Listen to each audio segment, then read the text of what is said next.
In just a few minutes, I could change your life potentially forever. And the way I'm going to do that is to introduce you into Jiu-Jitsu, Brazilian Jiu-Jitsu. I'm now a purple belt, and I've had my purple belt for nearly 2 years. I've been training for nearly 6 years. And before we get into what it is, what it's about, and how it could help you, I came from a background of playing rugby. And when I moved to Australia, I couldn't find a rugby club. And to be honest, I kind of missed getting my arms around another man for a bit of a rough and tumble. And I was the first out of my friends to stumble across Brazilian Jiu-Jitsu, but now all of them are hooked. My manager's a blue belt. Content creator Paula Lima, blue belt. Darren Cartel, purple belt. Many celebrities, Tom Hardy, Russell Brand. People aren't just a fan of Brazilian Jiu-Jitsu, they're quite literally hooked on the sport. And in this video, I'm going to tell you why, and I'm hopefully going to give you the confidence that you can try it out yourself. Because this channel, my content, what it's all about is about making your life better through information. And I believe that if I can give you enough information, I can remove the barriers you've probably set up for yourselves as to why you're not doing it. So let's get into it. Brazilian Jiu-Jitsu is a martial art, and I know that for a lot of people, is almost enough to deter them. I'm not a fighter. Martial arts is an art. Brazilian Jiu-Jitsu isn't so much fighting someone, it's almost like having a dance with someone. A little bit more potentially aggressive, but you're both putting trust in each other. You're both partaking in the same rule set with the same outcome.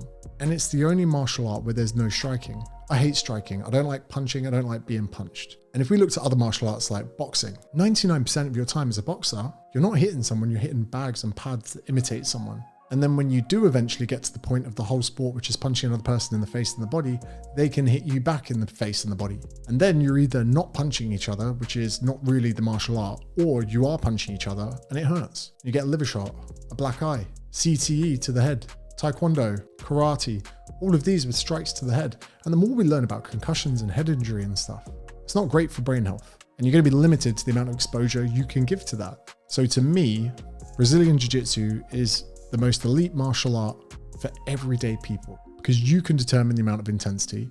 And if something goes wrong in boxing, if you don't put your glove up when you throw a hook and you cop a hook to the face, you get a concussion. In Jiu-Jitsu, if you make a mistake, someone has gone from to the side of you to behind you, or they're now on top of you. And at any point, if you're not comfortable with the situation, you tap. Now, fair enough, there's going to be a bit of sweat transfer. You're going to find yourself with a crotch in the face sometimes. Let's start off with the belt system. You start off as a white belt. If any of you join the local gym in the next few weeks, you'll be awarded your white belt. Now, there are 4 stripes that can be given out before your next promotion. So that is to signify your progression. You may not see another belt. On average, it's about 2 years a belt. So to go from white to blue, 2 years. Blue to purple, 2 years. Purple to brown, 2 years. Brown to black, 2 years. And that's training pretty frequently. So you might see a stripe every 6 months if you train a lot. And getting a black belt is a big deal. It's a big thing. You have to be a master of the sport. And even in my time, 6 years of training, I've never come across a black belt who wasn't a black belt, if that makes sense. There were no phonies in there. There were no people that I was like, oh, he's definitely not a black belt. Oh, he's not that good. Never happened. When you begin a class, you line up in order. You know, you might have a multi-millionaire white belt. You might have a janitor as a fucking brown belt. It doesn't matter. You're in order of how good you are and how long you've trained and your experience, status, financial position, followers on social media does not matter when you're in that room. And one of the key founding principles of Jiu-Jitsu is respect. You trim your nails, you adhere to good hygiene, you bow to get on the mat, which is a bit traditional, not everyone does that. You line up in order, you're silent when the instructor speaks. If you turn up late, you have to wait for permission to be let on the mat. The sport is grounded in respect. The biggest thing people are concerned about is injury. Let me tell you this, playing rugby for 15 years, I got way more injuries than I got in Jiu-Jitsu. And we only used to play once in rugby a week. In Jiu-Jitsu, I will spar full contact 6 times a week, way less injuries. Because anytime I'm put in harm's way, I can just tap. And in rugby, I went back and I played not too long ago. You get tackled from the side by 2 people at the same time. It's fucking frightening. I can't believe I played for so long. You can compete in Jiu-Jitsu, but you don't have to. And that is when you can test yourself, because you come quite comfortable in the gym. You know people, you know who they are, they know you, it's fine. But when you go to compete, that's when the nerves come. That's when someone else might be a bit excited, might be better than you, might have been training for longer, might have gone to prison. And that's really a way to test yourself. I hate competing. I hate it. Ruins my week. I get performance anxiety. But sometimes you can use competition to almost force your professor's hand to give you a promotion if you feel like you need one, because the promotions between the belts are subjective. Sure, someone who's been performing in the sport 20 years could walk into the room and go, oh, that guy's a purple belt now, give him his purple belt. But it's largely subjective and competing can help with that. And we need to talk about cauliflower ears. Now, my left one's a little bit mashed. My right one is actually a little bit fat at the time of filming this. 15 years of rugby, 5 years of jiu-jitsu, my ears are fine. Now, some people from a genetic standpoint get one flick to the ear and boom, they look like a front row forward that played prop for France for 15 years. But unless you train a lot, it's not something you're gonna have to worry about. And even then, you can just rest or wear a head guard. Most people that have cauliflower ears started to get cauliflower ears, did nothing about it, and end up looking pretty ming. Very simply, the rules of jiu-jitsu can change between tournaments, but the idea is to submit your opponent. And if you can't submit your opponent in the time frame of either sparring or competition, you accrue points, and you get points for position of dominance. So if we don't sub each other, but I get to mount you, I get points for mount, therefore I win. And very quickly, if you mount someone, you get 4 points. If you get back control, you get 4 points. Take down, 2 points. There's a few others, but that's it. Similar to UFC, you take someone down, you get awarded points for it. Although the scorecards are very different. It's whoever dominates the round comes out on top.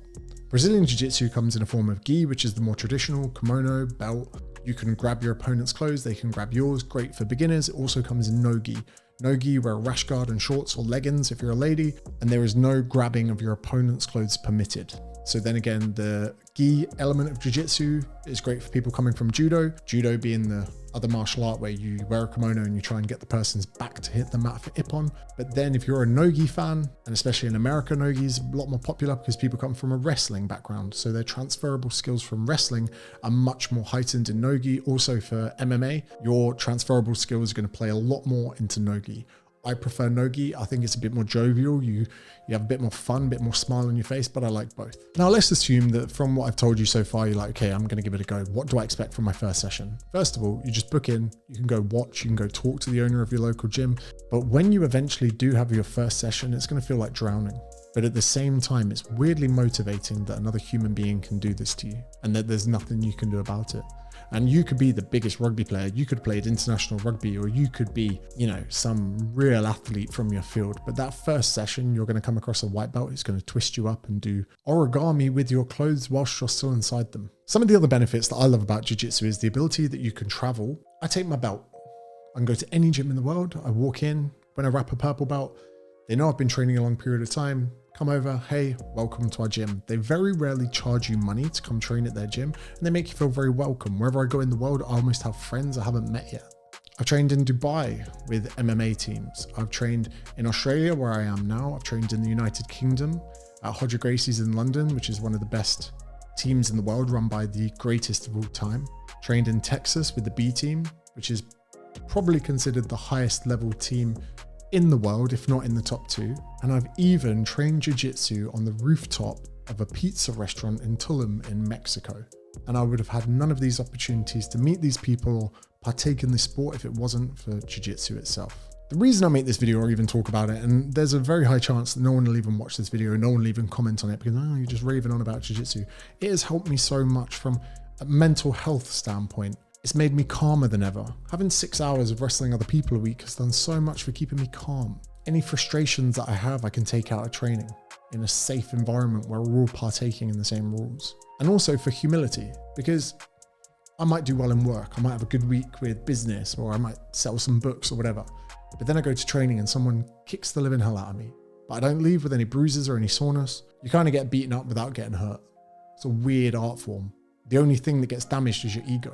But I had it before, where I flew back from the UK to Australia and I treated myself to a first class flight. I had a shower on the plane, I had a chef, it was crazy. I was laying down, I had a bed, I had a seat. I get off the plane, I go to training, get to jiu-jitsu, boom. I'm there on my hands and knees, wiping down the mats with all my teammates afterwards. And I was like, isn't this great?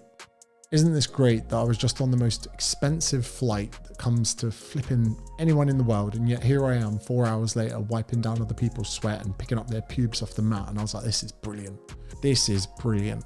The attitude, the grit, the determination that you can develop within yourself from Brazilian Jiu-Jitsu is unfathomable. And it's unmatched anywhere else in the world.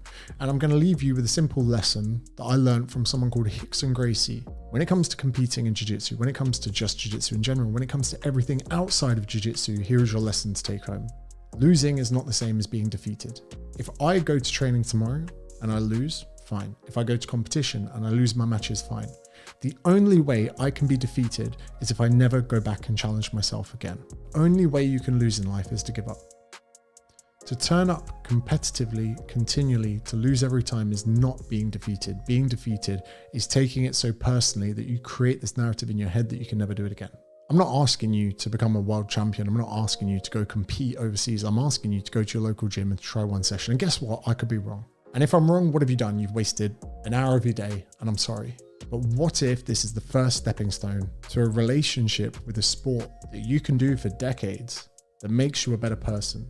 From a mindful, a physical, a spiritual place, I can touch my toes better than I could ever have done any time in my life before. And although I don't look as good with my top off as I did when I only did weights, I feel healthier, I feel fitter.